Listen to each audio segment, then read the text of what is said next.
আপনারা যারা 2024-25 শিক্ষাবর্ষে অনার্স প্রথম বর্ষে ভর্তি হয়েছেন গণিত বিভাগে, আপনাদের যে নতুন সিলেবাস দিয়েছে, আমরা আজকে এই সিলেবাস নিয়ে পর্যালোচনা করব যে প্রিভিয়াস সিলেবাসের সাথে এই সিলেবাসের কি কি পার্থক্য আছে এবং এই পার্থক্যগুলো আমাদের এখন কি করতে হবে বা এই পার্থক্যগুলোর জন্য আমাদের কি করা উচিত এবং কিভাবে আমাদের পড়াশোনা শুরু করা উচিত, এই রিলেটেড ডিটেলস আমরা এখানে আলোচনা করব।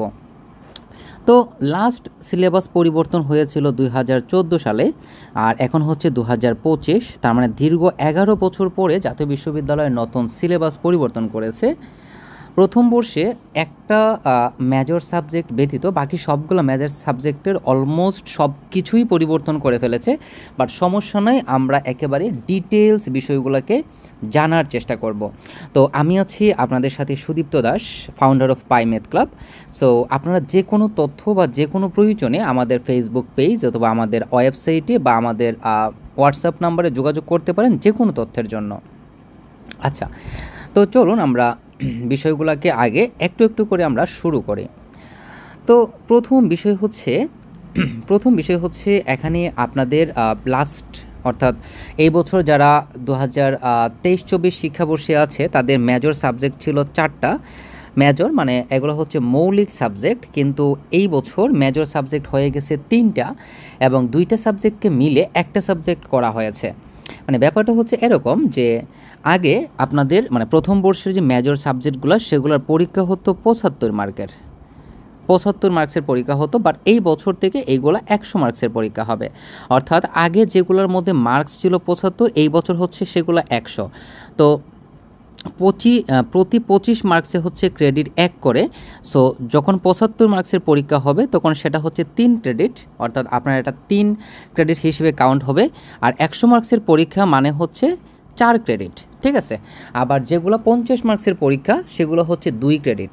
সো এখানে ক্রেডিট বেশি থাকলে লাভটা কি দেখেন, যদি আপনার সাবজেক্টের মধ্যে ক্রেডিট বেশি থাকে তাহলে খুব ভালো মানে খুব সহজে ভালো রেজাল্ট করা যায়। অর্থাৎ আপনার যদি 4 ক্রেডিটের কোনো পরীক্ষা হয় আবার সেম সাবজেক্টে যদি 2 ক্রেডিটের পরীক্ষা হয় তাহলে আপনি বেশি বেনিফিট পাবেন এই 4 ক্রেডিটের পরীক্ষার মধ্যে। কারণ 4 ক্রেডিটের পরীক্ষাগুলোতে মার্কস তুলনামূলক একটু বেশি হয়ে যায়, মানে কাউন্ট করার সময় মার্কসটা একটু বেশি হয়ে যায়। এই জন্য যে সাবজেক্টগুলো আগে 3 ক্রেডিটে ছিল সেইগুলোকে এই বছর 4 ক্রেডিট করেছে। এইটা আমাদের জন্য প্লাস পয়েন্ট, কারণ এইটার জন্য আমাদের প্রথম বর্ষের রেজাল্ট তুলনামূলক আগের থেকে ভালো হবে। এটা হচ্ছে প্রথম বিষয়। তাহলে খারাপ কি হলো? সো খারাপ হচ্ছে আমি বলতেছি এখানে ভালোর পাশাপাশি অবশ্যই খারাপও হয়েছে। সো আমি একটু একটু করে আলোচনা করব। দেখেন, ফান্ডামেন্টাল অফ ম্যাথামেটিক্স এটা হচ্ছে একেবারে মৌলিক বিষয় গণিতের। এই দেখেন, এই প্রত্যেকটাই কিন্তু আগে 75 মার্কসের ছিল, এই প্রত্যেকটা সাবজেক্টই আগে 75 মার্কসের ছিল, কিন্তু এই বছর এগুলো 100 মার্কসের, অর্থাৎ 4 ক্রেডিট করে এগুলোর পরীক্ষা হবে। এখন দেখেন, ফান্ডামেন্টাল অফ ম্যাথামেটিক্স এই সাবজেক্টের মধ্যে বেশ কিছু পরিবর্তন এসেছে, এগুলো আমরা সামনে আলোচনা করব। ক্যালকুলাস 1 হচ্ছে মেবি একমাত্র সাবজেক্ট যেটার মধ্যে খুব বেশি পরিবর্তন হয় নাই, বা পরিবর্তন অলমোস্ট হয় নাই বললেই চলে। সো আপনারা এই মুহূর্তে বাজারে যে ক্যালকুলাস 1 বই আছে আপনারা ওই বইটা কিনেও পড়তে পারবেন, কোনো সমস্যা নাই। ক্যালকুলাস 1 ছাড়া বর্তমানে বাজারে যে বইগুলো আছে অন্য সাবজেক্টের সেইগুলো এখন কেনা যাবে না, কারণ সিলেবাস পরিবর্তন হয়েছে। লাস্ট ইয়ারে গণিতের মেজর 4টা সাবজেক্ট ছিল, সেইগুলো কি কি? Fundamental of mathematics, calculus 1, linear algebra, analytic and vector geometry, অর্থাৎ 4টা সাবজেক্ট ছিল। কিন্তু এই বছর এই লিনিয়ার অ্যালজেব্রা এবং অ্যানালাইটিক অ্যান্ড ভেক্টর জিওমেট্রিকে একটা সাবজেক্ট করে সেটাকে 4 ক্রেডিট করে দেওয়া হয়েছে। কিন্তু এই জায়গাতেই হচ্ছে লসটা হয়েছে, এই 2টা সাবজেক্টের মধ্যে যা যা ছিল মোটামুটি সবই এই একটা সিঙ্গেল সাবজেক্টের মধ্যে আছে। মানে হচ্ছে আগে 2টা সাবজেক্ট আপনি যা যা পড়বেন অলমোস্ট ততটুকুই আপনাকে এই একটা সাবজেক্টে এখন পড়তে হবে, কিন্তু মার্কস কিন্তু কমে গেছে। সো এইটা হচ্ছে নেগেটিভ পয়েন্ট, এইটা আমরা বলতে পারি নেগেটিভ পয়েন্ট। কারণ এই 2টা সাবজেক্টে আগে আপনি যাই পড়বেন সেইগুলোর জন্য আপনার টোটাল ক্রেডিট ছিল 6, 3 3 6, কিন্তু এই বছর ক্রেডিট হয়ে গেছে 4। সো এটা একটা সমস্যা। আচ্ছা, তারপর ম্যাথ ল্যাব প্র্যাকটিক্যাল, আগে ওইটা ছিল প্র্যাকটিক্যাল, মানে আগে ফার্স্ট ইয়ারে ম্যাথ ল্যাব বলতে কোনো কিছু ছিল না, ল্যাবগুলো ছিল সেকেন্ড ইয়ার থেকে। বাট এই বছর ম্যাথ ল্যাবটাকে অ্যাড করে দেওয়া হয়েছে, যেটা ম্যাথামেটিকা। দেখেন, এই যে ম্যাথামেটিকা যেটা আছে এটা হচ্ছে ম্যাথ ল্যাবগুলো আমরা যখন ম্যাথের যখন প্র্যাকটিস করব প্র্যাকটিক্যাল করব তখন ওইটার কম্পিউটারের মাধ্যমে দেখানোর জন্য যে সফটওয়্যারটা লাগে সেটা হচ্ছে ম্যাথামেটিকা। আর একটা হচ্ছে ফোর্স টু, যেগুলো আপনারা সেকেন্ড ইয়ার ওইটা পাবেন ফোর্টান প্রোগ্রামিংয়ের মধ্যে, এইটাও কিন্তু 4 ক্রেডিটের পরীক্ষা। সো এইগুলো হচ্ছে আপনার মেজর সাবজেক্ট, আমরা ধরতে পারি এইগুলো হচ্ছে আপনার মেজর সাবজেক্ট, ঠিক আছে? ওকে, তারপর আসেন দেখেন এইগুলো হচ্ছে আপনার নন মেজর, এগুলো হচ্ছে নন মেজর। সো এখানে টোটাল চারটা পার্ট আছে। দেখেন প্রথমটা হচ্ছে ফিজিক্স 1 ফিজিক্স 2, আপনি এই দুইটা সাবজেক্ট নিতে পারবেন, কেমিস্ট্রি 1 কেমিস্ট্রি 1 প্র্যাকটিক্যাল, এই দুইটা সাবজেক্ট নিতে পারবেন। মানে এখানে টোটাল 4টা জোড়া আছে। দেখেন 4টা জোড়ার মধ্যে আপনাকে যে কোনো 2 জোড়া নিতে হবে, এবং প্রত্যেকটার ক্ষেত্রে ক্রেডিট হচ্ছে 4 ক্রেডিট আর 2 ক্রেডিট। যদি আপনি ফিজিক্স 1 নেন তাহলে ফিজিক্স 1 হচ্ছে 4 ক্রেডিট, ফিজিক্স 2 হচ্ছে 2 ক্রেডিট, এবং এইটা কিন্তু লিখিত পরীক্ষা। কেমিস্ট্রি 1 যদি নেন তাহলে কেমিস্ট্রি 1 হচ্ছে 4 ক্রেডিট, কেমিস্ট্রি 1 প্র্যাকটিক্যাল হচ্ছে 2 ক্রেডিট। সো সাধারণত জাতীয় বিশ্ববিদ্যালয়ে যারা পড়াশোনা করে, যারা গণিত নিয়ে পড়াশোনা করে, তারা মোটামুটি 99% কলেজে এই দুইটা বিভাগ হচ্ছে নেওয়া হয়, মানে ফিজিক্স এবং কেমিস্ট্রি এই দুইটা নন মেজর হিসেবে থাকে। হাতে গোনা 4 থেকে 5টা কলেজে আপনি স্ট্যাটিস্টিক্স পাবেন। এই যে স্ট্যাটিস্টিক্স, এইটার কোনো বই আপনি বাজারে পাবেন না। সো এই বইটা মানে এইটা ছাড়া যদি অন্য সাবজেক্ট নেওয়া যায় সেটা নেওয়াটাকে আমি বেস্ট অপশন হিসেবে আপনাদেরকে কাউন্ট করব, কারণ স্ট্যাটিস্টিক্সের আপনি ভালো কোনো বই মার্কেটে পাবেন না। স্ট্যাটিস্টিক্সের মোটামুটি ম্যাক্সিমাম কলেজে স্ট্যাটিস্টিক্সের কোনো টিচার নাই। সো স্ট্যাটিস্টিক্স যদি নেন তাহলে প্রবলেমটা আপনাকেই পোহাতে হবে, এবং এই জন্য বলবো যে বেস্ট অপশন হচ্ছে স্ট্যাটিস্টিক্সটা না নেওয়া। আর এই যে ইকোনমিক্স, এটা এই বছর নতুন অ্যাড হয়েছে, এইটা হচ্ছে নিউ, আগে ইকোনমিক্স ছিল না। সো ইকোনমিক্সের মধ্যে কী আছে সেটা আসলে আমরা জানি না। সো আপনারা যদি ইকোনমিক্স নিতে চান সেটাও নিতে পারবেন, সমস্যা নাই, বাট এই সাবজেক্ট নিয়ে আমি খুব একটা জানি না, কারণ এটা এই বছর নতুন অ্যাড হয়েছে। সো এই 4টা সাবজেক্টের মধ্যে আমি যদি আপনাদেরকে প্রেফার করি তাহলে আমি আপনাদেরকে বলবো physics 1 physics 2 chemistry 1 chemistry 1 practical, এই দুইটা জোড়া নেওয়াটা হচ্ছে বেস্ট অপশন। আচ্ছা, তারপর এইগুলো হচ্ছে কম্পালসারি সাবজেক্ট, অর্থাৎ জাতীয় বিশ্ববিদ্যালয়ের যত ডিপার্টমেন্ট আছে সবগুলো ডিপার্টমেন্টে এই 3টে সাবজেক্ট পড়তে হবে। কী পড়তে হবে? হিস্টোরি অফ বাংলাদেশ, ল্যাঙ্গুয়েজ অর্থাৎ ভাষা, কালচার এবং তার পরিচয়। তো আগে যে সাবজেক্টটা ছিল সেইটা এই সাবজেক্টের হালকা পরিবর্তন করেছে। যেমন আগের সাবজেক্টের নাম ছিল স্বাধীন বাংলাদেশের অভ্যুদয়ের ইতিহাস, কিন্তু এই বছর এই সাবজেক্টের নাম হয়ে গেছে history of Bangladesh, language, culture and identity. আচ্ছা, এই দুইটা সাবজেক্ট নতুন অ্যাড হয়েছে, এগুলো আগে ছিল না। ইনফরমেশন অ্যান্ড কমিউনিকেশন টেকনোলজি, এগুলো খুবই সহজ সাবজেক্ট। এই সবগুলো কোর্সই কিন্তু আপনারা আমাদের কাছ থেকে করতে পারবেন, সবগুলো কোর্স করানো হবে। এবং এই ইনফরমেশন অ্যান্ড কমিউনিকেশন টেকনোলজি এর ল্যাব, সো ল্যাবের জন্য হচ্ছে 1 ক্রেডিট 25 মার্কসের পরীক্ষা, আর লিখিত পরীক্ষা হচ্ছে 75 মার্কসের, যেটা হচ্ছে 3 ক্রেডিট। সো টোটাল ক্রেডিট হচ্ছে 36। সো আপনাকে ফার্স্ট ইয়ারে টোটাল 9টা সাবজেক্ট পড়তে হবে, যেখানে আপনার টোটাল ক্রেডিট হচ্ছে 36। সো এই হচ্ছে আমাদের সিলেবাসের আলোচনা। সো আমি আবার একটু এটাকে সংক্ষেপে বলি। এই 4টা সাবজেক্ট আপনাকে নিতে হবে বাধ্যতামূলক, এবং আমি আবারও একটু বলে নিচ্ছি, আপনারা কিন্তু অনার্স প্রথম বর্ষে A to Z সবগুলো সাবজেক্ট আমাদের কাছে করতে পারবেন। ফিজিক্স ডিপার্টমেন্ট, কেমিস্ট্রি ডিপার্টমেন্ট এবং mathematics department, zoology department, botany department, মোটামুটি সবগুলো ডিপার্টমেন্টের সাবজেক্টই কিন্তু আমাদের কাছে আস্তে আস্তে শুরু হবে। আচ্ছা, সো এইগুলো হচ্ছে আপনার মেজর সাবজেক্ট, এগুলো বাধ্যতামূলক আপনাকে নিতে হবে। তারপর হচ্ছে এখানে যে 4টা জোড়া আছে তার মধ্যে যে কোনো 2টা জোড়া নিতে হবে। অবশ্যই জোড়াটা আপনার কলেজ থেকে সিলেক্ট করে দিবে, আপনার ইচ্ছা মতো নিতে পারবেন না। সো কলেজে আগে যোগাযোগ করে নেবেন। এইগুলো হচ্ছে কম্পালসারি সাবজেক্ট, সব স্টুডেন্টকেই এই সাবজেক্টগুলো নিয়ে পড়তে হবে, ঠিক আছে? তো এই হচ্ছে আমাদের প্রাথমিক আলোচনা। এখন আসেন আমরা একটা করে সাবজেক্টের আমরা ডিটেলস বোঝার চেষ্টা করি। সো প্রথমত হচ্ছে ফান্ডামেন্টাল অফ ম্যাথামেটিক্স, 100 মার্কসের পরীক্ষা, 4 ক্রেডিট, ক্লাস আওয়ার দিয়ে দিয়েছে 60। সো ক্লাস আওয়ার 60 যে আপনাকে দিয়ে দিল, সো ওইটা কোনো সমস্যা না, ওইগুলো আপনার কোনো ম্যাটার করবে না। সো মূল বিষয়টা হচ্ছে 100 মার্কসের পরীক্ষা হবে, 4 ক্রেডিটের পরীক্ষা। এখন সিলেবাসের মধ্যে কী আছে এবং আগের সিলেবাসের মধ্যে কী ছিল সেটা আমরা একটু এখান থেকে দেখব। কী পরিবর্তন হয়েছে দেখেন। এলিমেন্ট অফ লজিক, এটা লাস্ট ইয়ারে ছিল, কোনো সমস্যা নাই। সেট থিওরি আগেই ছিল, রিলেশন অ্যান্ড ফাংশন এগুলো আগেই ছিল, মানে লাস্ট ইয়ারে যে সাবজেক্টগুলো ছিল সেগুলাই। তারপরে এখানে কিছু পরিবর্তন হয়েছে, দেখেন রিয়েল নাম্বার সিস্টেম আগেই ছিল, কমপ্লেক্স নাম্বার সিস্টেম আগেই ছিল, এই যে অংশটা দেখেন, এই যে পার্টটা, এইটা নতুন করে অ্যাড হয়েছে, এইটা হচ্ছে নতুন করে অ্যাড হয়েছে, এইটা নতুন করে অ্যাড হয়েছে, দেখেন এইটা নতুন করে অ্যাড হয়েছে। সো এইটা হচ্ছে আমাদের লাস্ট ইয়ারে লিনিয়ার অ্যালজেব্রা যে সাবজেক্টটা ছিল, সেই সাবজেক্টের প্রথম দুইটা চ্যাপ্টার ছিল ম্যাট্রিক্স এবং নির্ণায়ক। সো এখন এই যে লিনিয়ার অ্যালজেব্রা দুইটা সাবজেক্টে ফান্ডামেন্টাল অফ ম্যাথামেটিক্সের মধ্যে নিয়ে আসা হয়েছে, এবং বাকি সব ওকে, বাকি সব ওকে। তারপর হচ্ছে আপনার সামেশন অফ সিরিজ, যেখানে আপনার অ্যালজেব্রিক সিরিজ এবং জিওমেট্রিক সিরিজ নিয়ে আলোচনা করা হবে। এগুলো আগে ছিল, মানে এগুলোর কোনো পরিবর্তন হয় নাই। থিওরি অফ ইকুয়েশন কোনো পরিবর্তন হয় নাই। এলিমেন্টারি নাম্বার থিওরি এগুলো আগেই ছিল, এগুলোর কোনো পরিবর্তন হয় নাই। তাহলে এই ফান্ডামেন্টাল অফ ম্যাথামেটিক্সের মধ্যে কী পরিবর্তন হয়েছে? একটাই পরিবর্তন হয়েছে। ফান্ডামেন্টাল অফ ম্যাথামেটিক্সের মধ্যে একটাই পরিবর্তন হয়েছে যে এই একটা টপিক নতুন করে অ্যাড হয়েছে, এই একটা টপিক নতুন করে অ্যাড হয়েছে। এই টপিকটা আগে ফান্ডামেন্টাল অফ ম্যাথামেটিক্সের মধ্যে ছিল না, এই বছর এই টপিকটা অ্যাড হয়েছে, অর্থাৎ দুইটা চ্যাপ্টার ফান্ডামেন্টাল অফ ম্যাথামেটিক্সের মধ্যে নতুন করে যুক্ত হয়েছে। এইটাই হচ্ছে ফান্ডামেন্টাল অফ ম্যাথামেটিক্সের পরিবর্তন, বাকি সব আগের মতোই আছে। সো আপনারা যদি ফান্ডামেন্টাল অফ ম্যাথামেটিক্স ওই আগের বইটা কিনেন তাও চলবে, সমস্যা নাই। শুধু ম্যাট্রিক্স এবং নির্ণায়কের জন্য হচ্ছে আপনারা লিনিয়ার অ্যালজেব্রাটা পড়ে নিতে পারেন। আর কিছুদিন অপেক্ষা করবেন, বাজারে সবগুলো বই আসবে, সো টেনশন নেওয়ার কোনো কারণ নাই। আচ্ছা, তারপর হচ্ছে ক্যালকুলাস 1। ক্যালকুলাস 1-এর মধ্যে আসলে কিছুই পরিবর্তন হয় নাই। ক্যালকুলাস 1 এটাও 100 মার্কসের পরীক্ষা, 4 ক্রেডিট।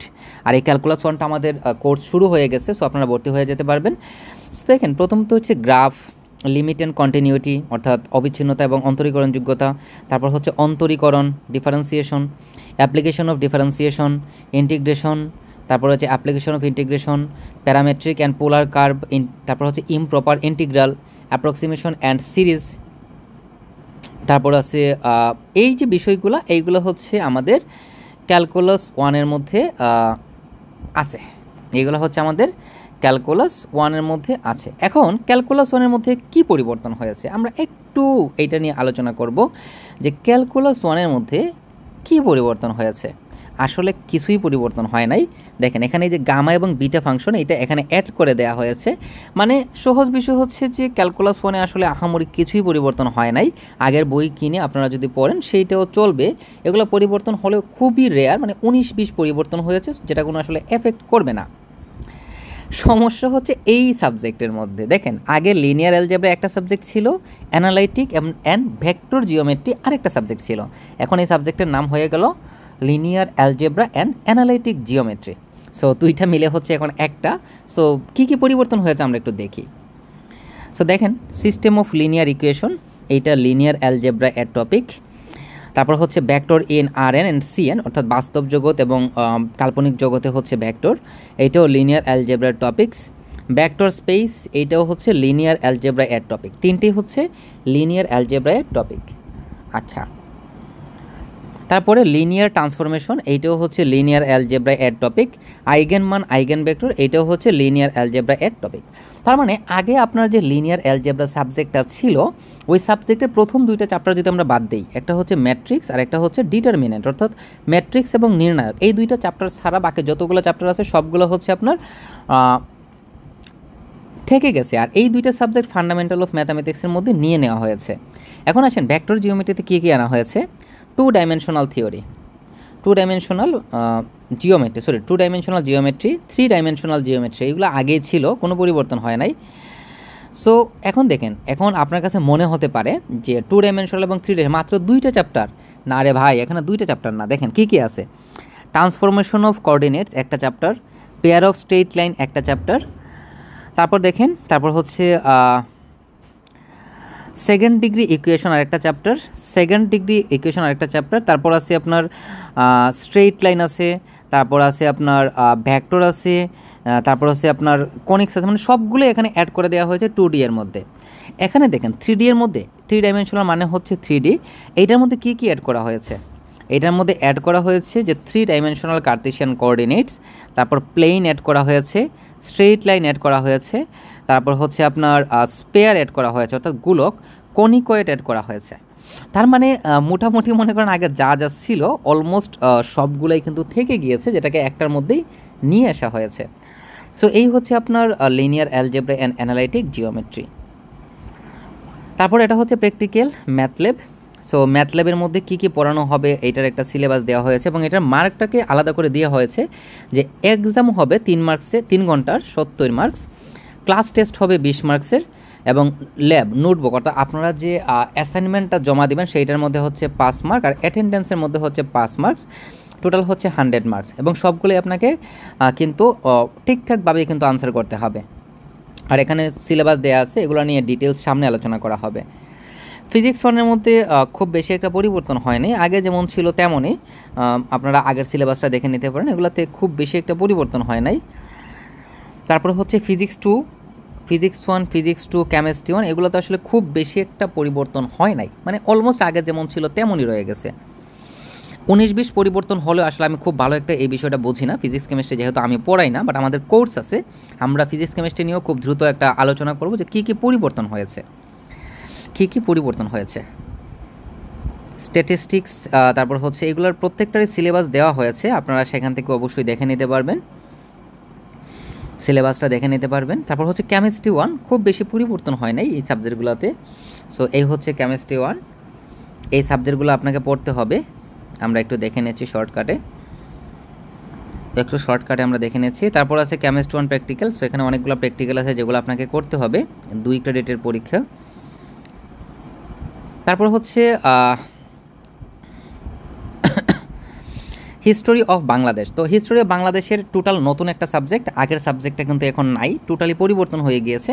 তো এখানে চ্যাপ্টারের মধ্যে কী আছে দেখেন, প্রি কলোনিয়াল এরিয়া। সো এখানে আপনার বিভিন্ন শাসকের আমল, এগুলো নিয়ে খুব শীঘ্রই সিলেবাস আসবে বাংলায়, তখন আপনারা এগুলো দেখতে পারবেন।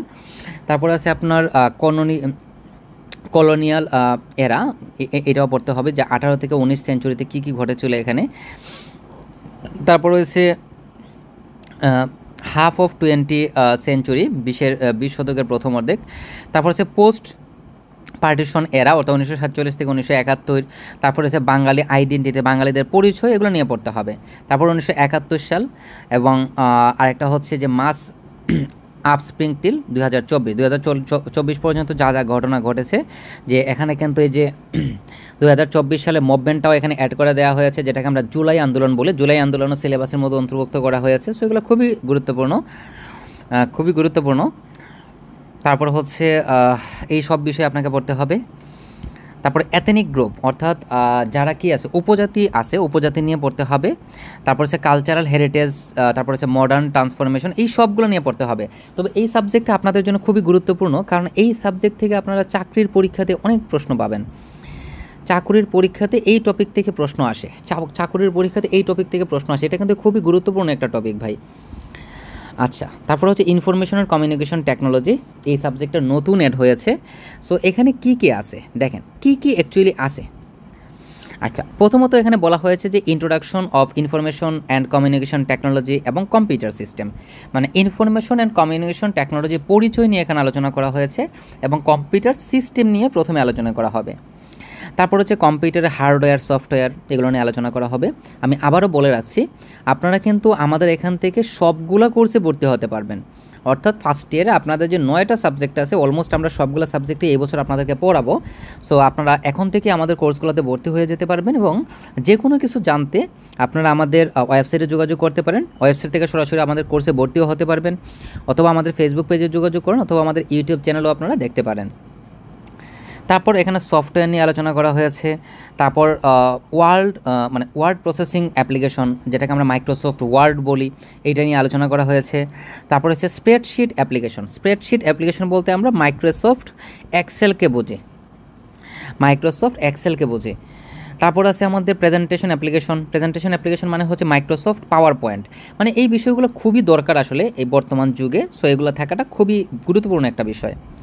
তারপর রয়েছে প্রাইভেসি অ্যান্ড সিকিউরিটি, খুবই গুরুত্বপূর্ণ। তারপর রয়েছে using the internet to communicate and accessing information, খুবই গুরুত্বপূর্ণ। সো এগুলাই আসলে রয়েছে। তারপর এখানে আরও বেশ কিছু জিনিস আছে, যেমন আছে আমাদের ইমার্জিং টেকনোলজি, যেমন data analysis, data analysis, artificial intelligence, machine learning. So এইগুলোর মধ্যে প্রোগ্রামিং নিয়েও টুকটাক আলোচনা করা হয়েছে। সো এইগুলো নিয়েও আপনাকে পড়াশোনা করতে হবে। সো এই ছিল আমাদের ইনফরমেশন অ্যান্ড কমিউনিকেশন টেকনোলজির সিলেবাস। তারপরে এটা ল্যাবের মধ্যে আপনাকে এই কম্পিউটার রিলেটেড বিভিন্ন ধরনের প্রশ্ন ধরা হবে, এইগুলো নিয়ে সামনে আলোচনা করা হবে। Power point, excel, antivirus, email, data collection, visualisation, এই বিষয়গুলো নিয়ে আলোচনা করা হবে। সো এই ছিল আমাদের মূল আলোচনা। সো আমাদের প্রথম বর্ষের কোর্স কিন্তু ইতোমধ্যে শুরু হয়ে গিয়েছে। সো আপনারা যে কোনো সাবজেক্টে ভর্তি হতে চাইলে কিন্তু আমাদের এই যে নাম্বার আছে, এই নাম্বারে যোগাযোগ করতে পারবেন, অথবা আমাদের যে অফিসিয়াল ফেসবুক পেজ আছে সেখানেও যোগাযোগ করতে পারবেন। আর অথবা আপনারা চাইলে আমার পার্সোনাল ফেসবুক অ্যাকাউন্টেও যোগাযোগ করতে পারবেন। সুদীপ্ত দাস অ্যাকাউন্টের নাম, অ্যাকাউন্ট ভেরিফাইড, ব্লু ভেরিফাইড, এখানে ঠিক চিহ্ন দেওয়া আছে। সো আপনারা খুব সহজেই এটার অথেন্টিকেশনটা যাচাই করতে পারবেন। সো যেটা বলবো, প্রথম থেকে ভালো রেজাল্ট করার জন্য বা প্রথম থেকে বেস্ট একটা প্রস্তুতি নেওয়ার জন্য আপনারা প্রথম থেকে পড়াশোনা শুরু করুন। এই মুহূর্তে ক্যালকুলাস 1 ব্যতীত অন্য কোনো বই কেনার দরকার নাই, কারণ বই আস্তে আস্তে হচ্ছে মার্কেটে আসবে, তখন বই কিনবেন। আর প্রথম থেকেই কোর্সে ভর্তি হয়ে যান। প্রথম থেকে পাইমেথ ক্লাবের সাথে থাকলে আশা করি প্রথম থেকে যদি আপনারা পাইমেথ ক্লাবের সাথে থাকেন, তাহলে প্রথম থেকেই একটা ভালো কিছু আপনারা শিখতে পারবেন এবং খুব ভালো একটা প্রস্তুতিও নিতে পারবেন। সো আর দেরি না করে আমাদের কোর্সগুলোতে ভর্তি হয়ে যান আর আস্তে আস্তে পড়াশোনা শুরু করুন। পাইমেথ ক্লাব অলওয়েজ আপনাদের সাথে ছিল, আছে এবং ভবিষ্যতেও থাকবে। ধন্যবাদ সবাইকে।